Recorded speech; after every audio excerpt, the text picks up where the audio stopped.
Hey there, YouTube viewers. Welcome back to Incynema.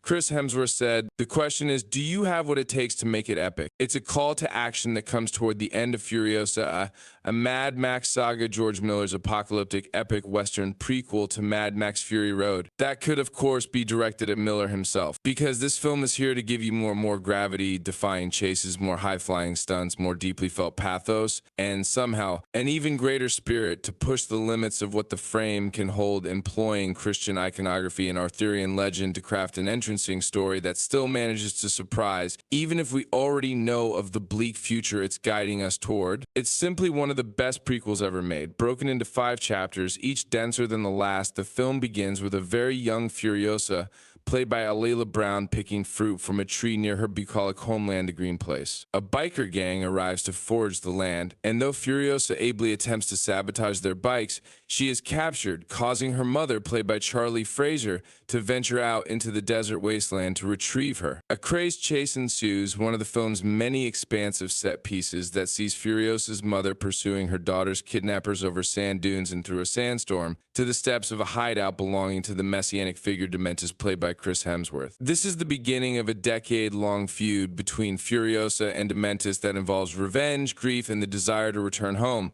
To do any further summarizing would, of course, not only spoil the film, but would also say that the narrative beats are necessary. They're not. That doesn't mean Furiosa is illogical, rather that, more than anything, Miller is telling an emotional story of how a once virtuous child became a hardened woman. That kind of arc matches well with the film's operatic sensibilities, as we're introduced to the origins of wasteland fortresses like Gastown and Bullet Town, and taken to the Citadel helmed by a younger, more imposing Immortan Joe, played by Lakey Holm. Other characters like Immortan Joe's bumbling sons Rictus, played by Nathan Jones, and Scrotus, played by Josh Hellman, return, and tips of the hat are given to fan favorites from Fury Road. Surprisingly, the older Furiosa doesn't appear until an hour or so in the film. That might inspire immediate disappointment in some, but it shouldn't, because Alyla Browne as the adolescent Furiosa is so absorbing, often recalling a young Jodie Foster in her mixture of otherworldly intelligence and relentless confidence. The groundwork she lays is so seamless that by the time we leap forward to Taylor-Joy's take on the character, it required a few beats before I could tell the difference between the two actresses. Miller's so assured at reading an audience, he even crafts an elongated chase that sees Furiosa driving across the wasteland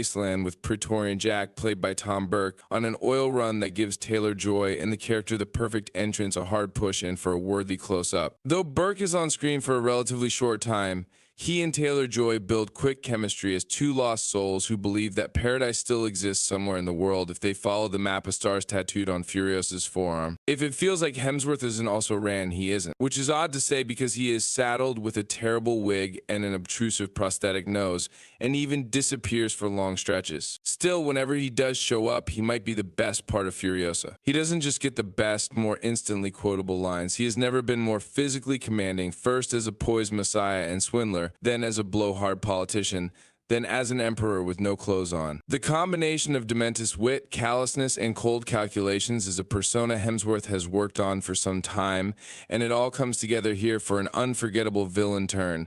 I can certainly nitpick about what elements I prefer in Fury Road as opposed to Furiosa. There's far more VFX in the latter, causing me to miss some of the thrills Miller inspired with his unflinching use of practical effect. I also think that Fury Road acts on a subtler thematic level, which is saying something, because the visual language in that film, for as immaculate as the craftsmanship is, basically bashes you over the head. Furiosa goes one step further. Every line of dialogue flags the metaphorical importance of every scene. And yet, it's easy to ignore these tiny grievances, not only because you're left marveling at the big swing Miller is taking, but also because his interest in this world, these characters, and this type of big, bold storytelling is so infectious. There's also a character named Piss Boy, so this really is a movie with something for everyone. No one knows how to do scale better than Miller. Margaret Sixel and Elliot Natman's editing is breathtakingly seamless, quickly building both rapport between characters and gnarly deaths with equal tenacity, to the point that D.P. Simon Duggan's Browne's eloquent photography of these desolate death valleys, matched by composer Tom Holkenborg's deafeningly propulsive score, wholly immerses you in a way that isn't needlessly showing. Each large set piece feels necessary, aware of space and story, and brimming with a camera that takes delight in knowing exactly what kill shot or angle of the many battles we want to take in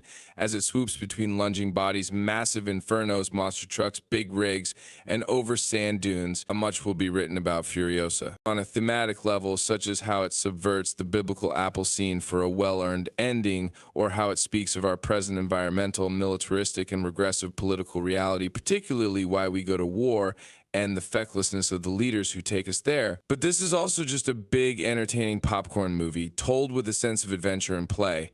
Miller isn't here for tawdry melodrama, algorithmic plotting, or art design for the small screen. Furiosa aims to blow you away, and it does, to Valhalla and beyond. Okay guys, thanks for watching. Until next time.